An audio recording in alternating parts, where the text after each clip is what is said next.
Well, welcome back to chapter 47 of the book of Genesis. This is the continuation here.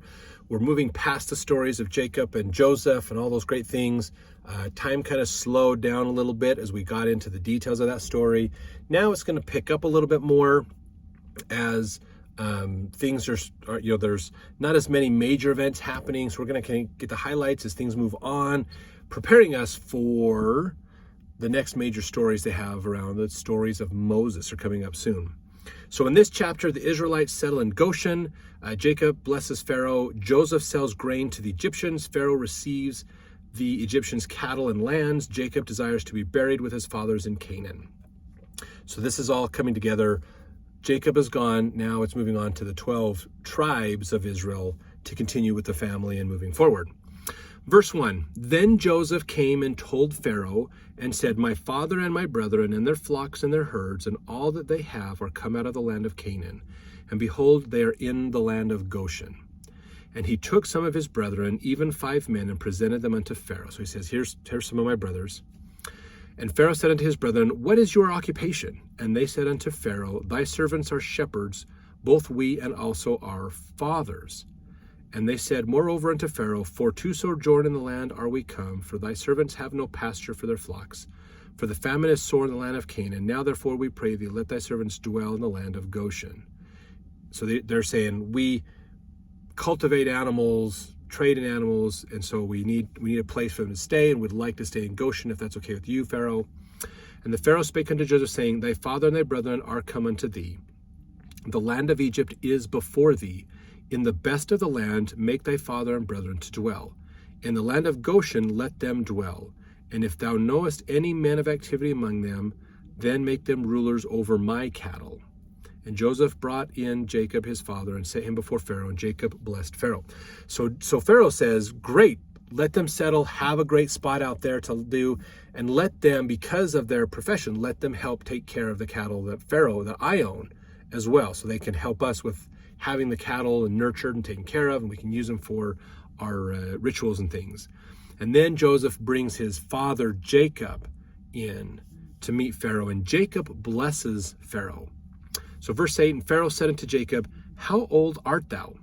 And Jacob said unto Pharaoh, In the days of the years of my pilgrimage are 130 years. Few and evil have the days of the years of my life been, and have not attained unto the days of the years of the life of my fathers in the days of their pilgrimage.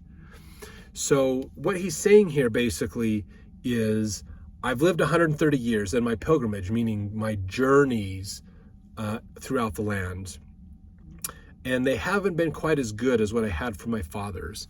Now this is important to realize, because as we look at this here, in comparison with Abraham, who lived 175 years, Isaac lived to be 180, Jacob's 130 years to this point could be described as smaller or few.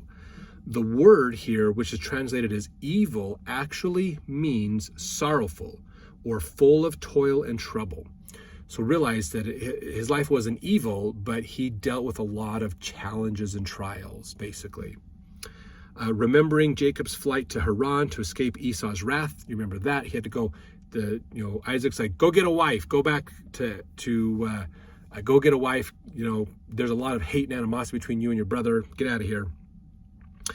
His years of labor for Laban. Remember, he went back and found Laban, worked for 7 years to get Leah, or to get Rachel. Then wasn't given Rachel, but given Leah. So he had to work 7 more years to get Rachel. Had to take all this. It's crazy.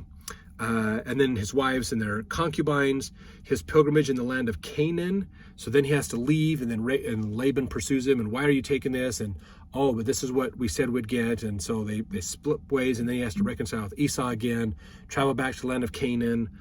And then of course the death of Rachel, that was his favorite wife, and so she died, so that was a sorrow for him. Of course, sorrowing the loss of Joseph, and then all the crazy stuff Joseph put them through recently.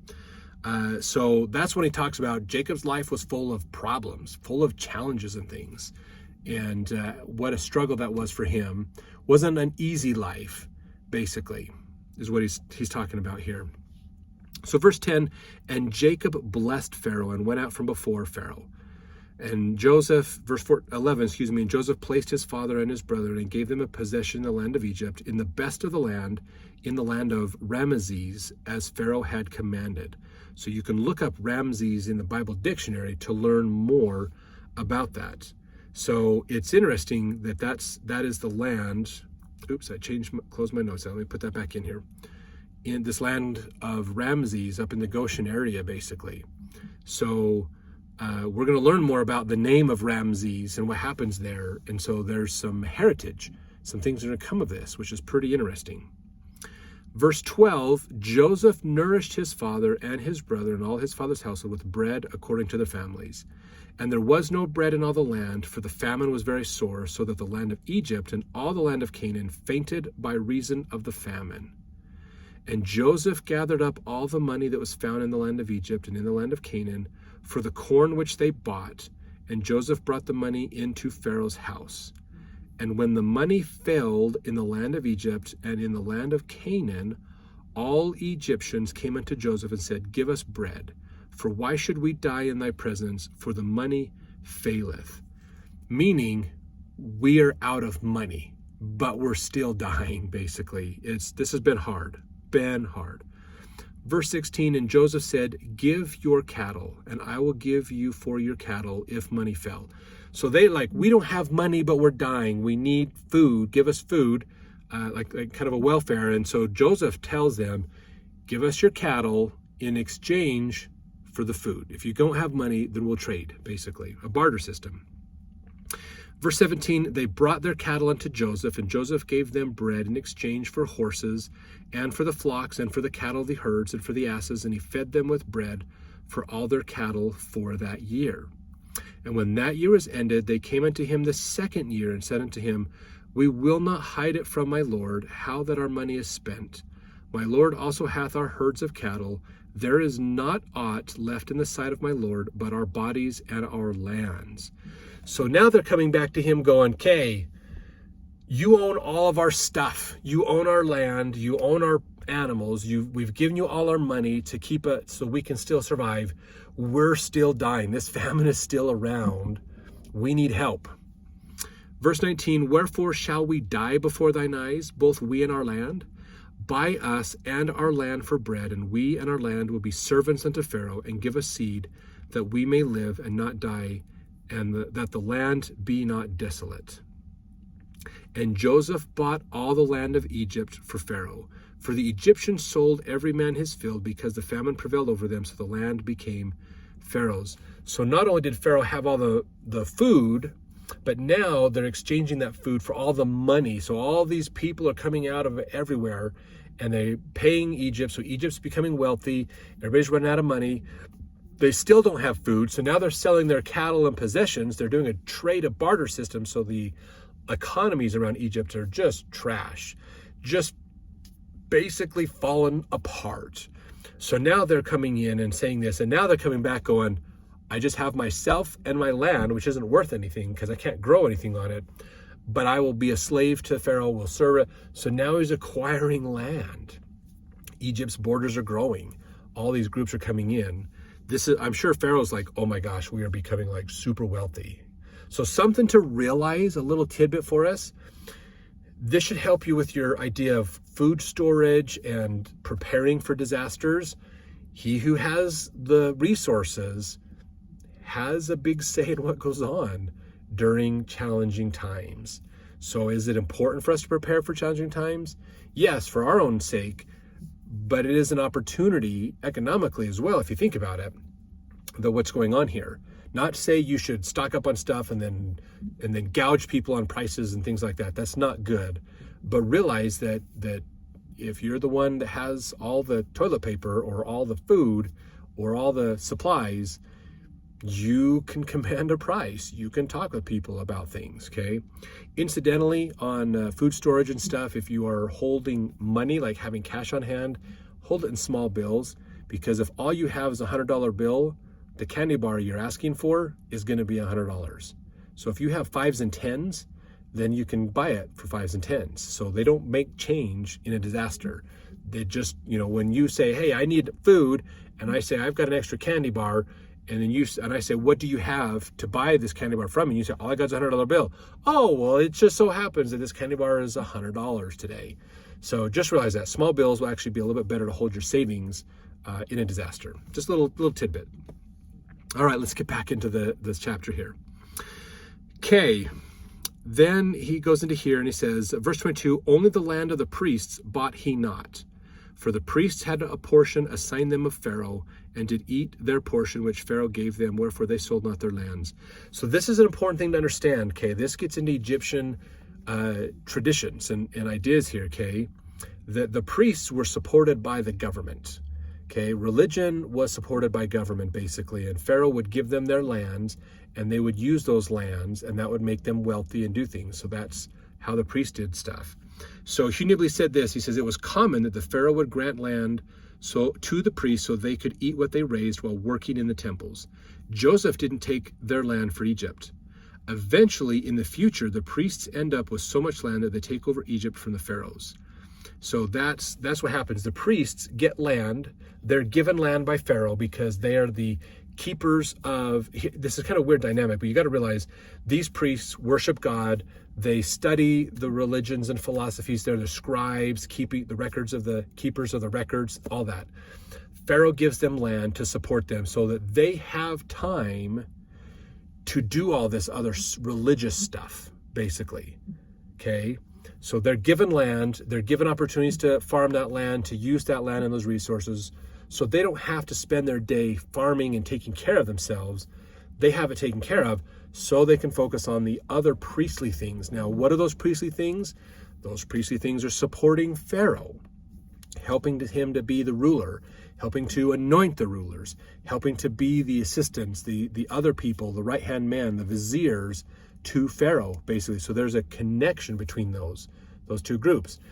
And when Pharaoh dies, he wants to be in those good graces with the priests because they're going to be the ones giving him those blessings, those rights and ordinances at the last, so that when they bury him, he can come back and be resurrected. He can have all that stuff. So if you piss off the priests, you could not be guaranteed eternal life. You could have a problem. So there's this kind of dynamic that appears, and so the pharaohs end up supporting the priests. And yes, later on in Egyptian history, the priests end up getting so much land from Pharaoh that they basically take over Egypt and cause some problems. So some of those intermediary periods we hear about. Egyptian history is fascinating. I just got to say that. It's so worth learning. Okay, so let's see in here. Then Joseph said unto the people, behold, I have bought you this day and your land for Pharaoh, and lo, here is seed for you. Ye shall sow the land. So he's not just giving them food, he's now giving them seed to plant. Verse 24, and it shall come to pass in the increase that ye shall give the 5th part unto Pharaoh, and 4 parts shall be your own for the seed of the field, and for your food, and for them of your households, and for food for your little ones. And they said, thou hast saved our lives. Let us find grace in the sight of my Lord, and we will be Pharaoh's servants. So the interesting thing is they're starting to grow food more. So maybe they're finally getting to the end of this famine. And this is going to help end the famine as he's going, I'm not giving you bread anymore. I'm going to give you seed to plant, to grow grains. And what you're going to do is you're going to keep most of it for yourself, but you're going to give a percentage back, kind of like rent in a way. You know, kind of a similar idea. I'm going to let you live in my house, but you got to pay me to live there. So these are my lands now, so you're going to pay a portion of your food back, and that's going to supply food for Egypt. And they're going, yes, we agree. This is good. You're saving us.